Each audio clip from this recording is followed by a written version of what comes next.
Olá e bem-vindos. Hoje a gente vai mergulhar numa passagem que levanta uma questão radical.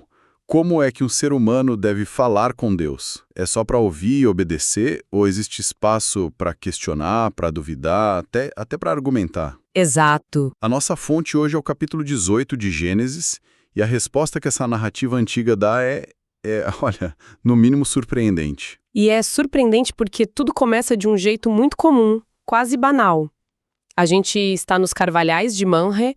Abraão, já um senhor de idade, está sentado na porta da tenda, fugindo do sol do meio-dia. Uma cena super parada, sonolenta. Sim, não tem nada ali que indique que o céu e a terra estão prestes a se encontrar. Exatamente. O texto diz que ele levanta os olhos e vê 3 homens parados por perto. E a reação dele é qualquer coisa menos banal. Ele não acena, não chama, ele correu da porta da tenda ao seu encontro e prostrou-se em terra. Isso. Correr nesse calor, se jogar no chão, isso me parece, assim, um pouco exagerado. Ele já sabia que não eram viajantes comuns ou esse tipo de hospitalidade era o padrão da época para qualquer um? Essa é a pergunta-chave, né? Hospitalidade era um dever sagrado, uma questão de vida ou morte no deserto. Mas o que Abraão faz vai muito além do protocolo. Muito além. O ato de correr e se prostrar, se curvar com o rosto na terra, era um gesto reservado para a realeza ou para o divino. Então, sim, desde o primeiro segundo ele percebe que tem algo extraordinário acontecendo ali. Ele sentiu. Ele não sabe exatamente o que é, mas a intuição dele diz que precisa dar o seu melhor. E o melhor dele é um banquete disfarçado de lanche. É até engraçado, né? Ele fala, vou trazer um bocado de pão para vocês, mas aí corre para Sara e pede para ela fazer bolos com 3 medidas de flor de farinha. Eu não sou padeiro, mas isso soa como muita farinha. É uma quantidade gigantesca. Daria para alimentar, umas 20 pessoas tranquilamente. E esse é o charme da etiqueta clássica de hospitalidade daquela cultura. Ah, entendi. Na palavra, você minimiza a oferta. É só um pãozinho. Mas na ação você entrega um banquete. É quase um power move de generosidade, uma forma de honrar o convidado sem fazê-lo se sentir em dívida. Faz sentido. Ele está dizendo, para mim não custa nada, mas vocês merecem tudo. Exatamente isso. E não para por aí. Ele mesmo corre ao gado, escolhe um novilho tenro e bom, e depois que tudo está pronto, ele não se senta para comer com eles. Não. Ele fica de pé, servindo. É uma inversão total de papéis. O patriarca, o chefe do clã, servindo como um garçom. E é aqui que a narrativa nos entrega uma das suas ideias mais fortes.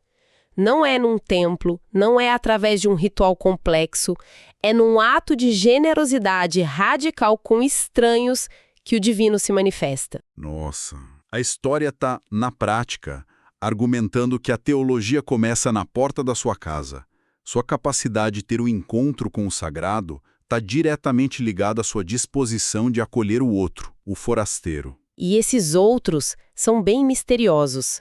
O texto começa falando em 3 homens, mas Abraão se dirige a um deles como meu senhor. Sim, e de repente o narrador para de rodeios e começa a chamar um deles de o Senhor. Essa transição é tão sutil. É uma fluidez fantástica.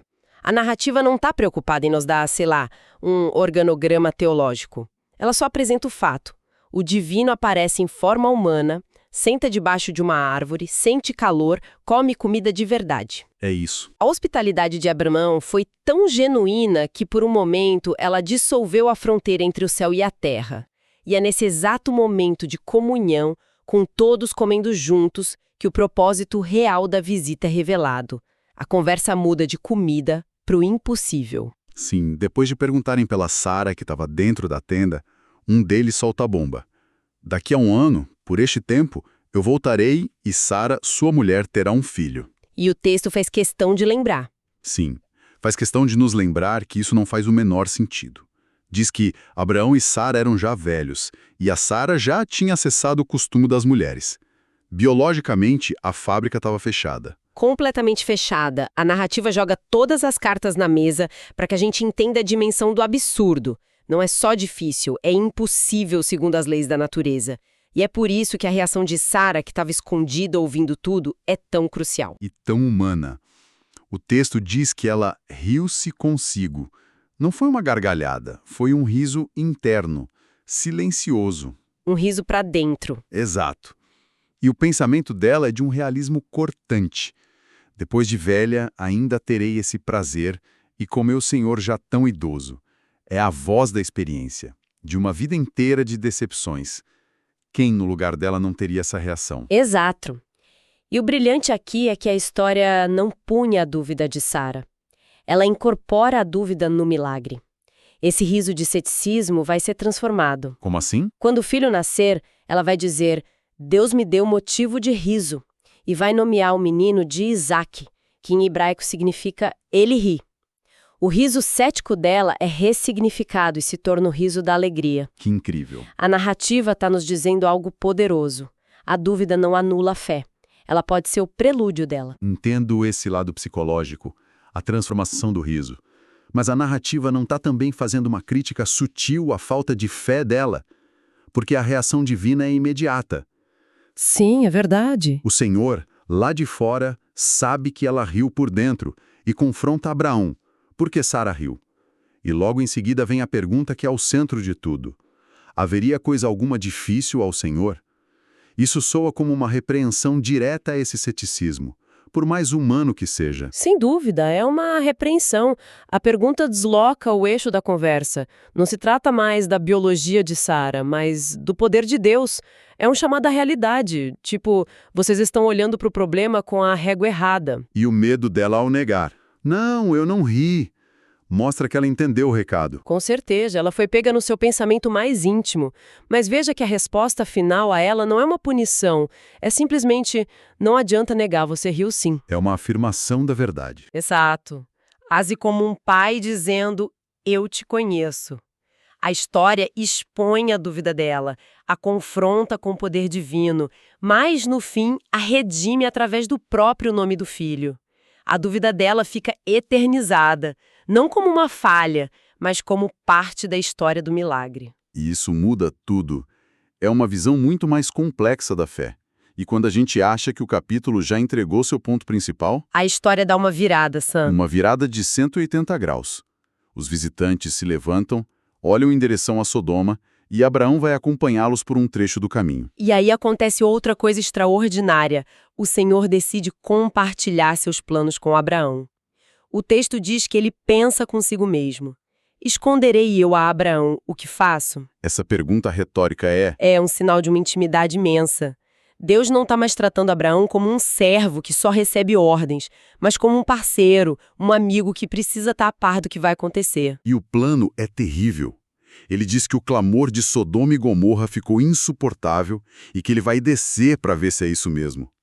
Diante dessa notícia, a maioria das pessoas ficaria paralisada de medo, mas Abraão não. De jeito nenhum. O texto diz que ele permaneceu em pé diante do Senhor, e então ele se aproxima. Essa imagem dele parado, em pé, é muito poderosa. Ele não foge, não se encolhe, ele se posiciona. Ele assume uma postura de quem vai falar, de quem vai interceder. Ele se prepara. Ele se prepara para o diálogo mais ousado da sua vida. Nossa, e que diálogo! Porque ele não implora por misericórdia. Ele não diz, por favor, tenha piedade. Ele apela para a própria justiça de Deus. Exato. A primeira pergunta dele é um desafio teológico. Destruirás o justo com o ímpio? E logo depois vem a frase que define tudo. Longe de ti. Não faria justiça o juiz de toda a terra. Ele está, na verdade, colocando Deus contra a parede usando a própria régua de Deus. Que ousadia. É uma audácia monumental. Ele não está questionando o poder de Deus. Ele não diz, tu não podes fazer isso. Ele diz, isso não seria digno de ti. É um argumento moral. Exatamente. Ele está partindo do princípio de que Deus é justo e usando essa premissa para argumentar contra a ação que Deus parece prestes a tomar. É um ato de fé absurdo, porque ele acredita tanto no caráter de Deus que se sente no direito de usá-lo como argumento. E a negociação que se segue é inacreditável. Ele começa com um número seguro, 50. Se tiver 50 justos na cidade, ainda assim vais destruir tudo. E o Senhor, sem hesitar, concorda. Se eu achar 50, não destruirei. E isso deve ter dado uma confiança enorme para ele. Com certeza. E a cada resposta positiva, a coragem dele aumenta. E o mais interessante é o contraste entre a humildade que ele declara e a persistência que ele demonstra. Ele fica repetindo: sei que sou apenas pó e cinza, mas me atrevo a falar. Sim. E essa frase, que parece de submissão, na verdade funciona como uma licença para ele continuar pressionando. É um com todo respeito, mas que o leva a baixar o número cada vez mais. Ele desce para 45. E se faltarem 5? Deus concorda. E se forem 40? Concorda de novo. Depois 30, depois 20. A gente consegue sentir a tensão aumentando. A cada pergunta ele está testando os limites. Ele deve estar pensando, qual é a hora que Deus vai se irritar e me mandar calar a boca? Exatamente. E a cada concordância, a narrativa nos revela uma faceta de Deus que não é a do monarca intocável. É um Deus que se dispõe a ouvir, a dialogar, que se engaja com a preocupação humana pela justiça. A intercessão de Abraão não é vista como uma impertinência, mas como algo válido, algo bem-vindo. E ele chega no último lance quase pedindo desculpas. Não se irem, Senhor, mas só vou falar mais esta vez. E se tiverem 10? 10, num lugar que, pelo visto, eram 2 cidades. Sim, 10 pessoas. E vem a resposta final. Por amor aos 10, não a destruirei. E aí a conversa acaba. O Senhor se vai e Abraão volta para casa. E esse número 10 se torna o ponto final. A negociação estabelece um princípio incrível.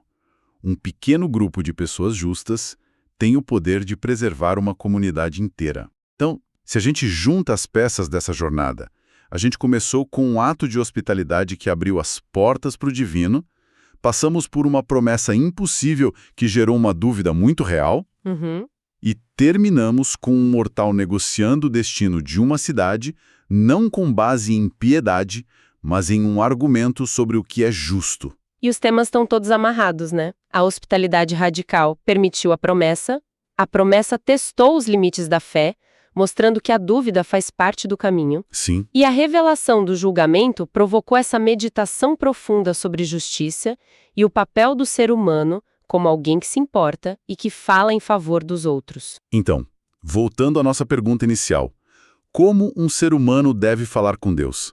A resposta deste capítulo parece ser um sonoro sim. Sim, você pode duvidar. Sim, você pode questionar. E pode argumentar. E sim, você pode até argumentar, contanto que seu argumento seja baseado no bem e na justiça. A relação aqui não é de obediência passiva, mas de engajamento ativo. Abraão não é um fantoche, é um parceiro no diálogo. Perfeito. Este capítulo apresenta uma visão de espiritualidade incrivelmente madura. A fé não é aceitação cega. É a fé que ousa ter um riso cético, mas também a fé que ousa confrontar Deus em nome da justiça. É isso aí. É uma fé que se importa tanto com o caráter de Deus quanto com o destino das pessoas. A humanidade de Abraão, com sua generosidade, sua dúvida e sua audácia, não é suprimida. Ela é o veículo para o encontro com o divino. E como você disse, a conversa termina de forma abrupta. O Senhor concorda com os 10 e vai embora. Abraão volta para o seu lugar. E fica uma pergunta gigante pairando no ar. A pergunta que fica é: por que Abraão parou em 10? Ele sentiu que tinha esticado a corda ao máximo que podia, que tinha chegado ao limite da sua ousadia. Ou, o que talvez seja mais intrigante, ele parou em 10 porque presumiu com uma certa confiança que era impossível não haver, pelo menos, 10 pessoas justas numa cidade inteira. O que esse silêncio, esse ponto final na negociação, nos diz sobre os limites da nossa capacidade de interceder ou talvez sobre a trágica realidade da condição humana que a história está prestes a nos mostrar.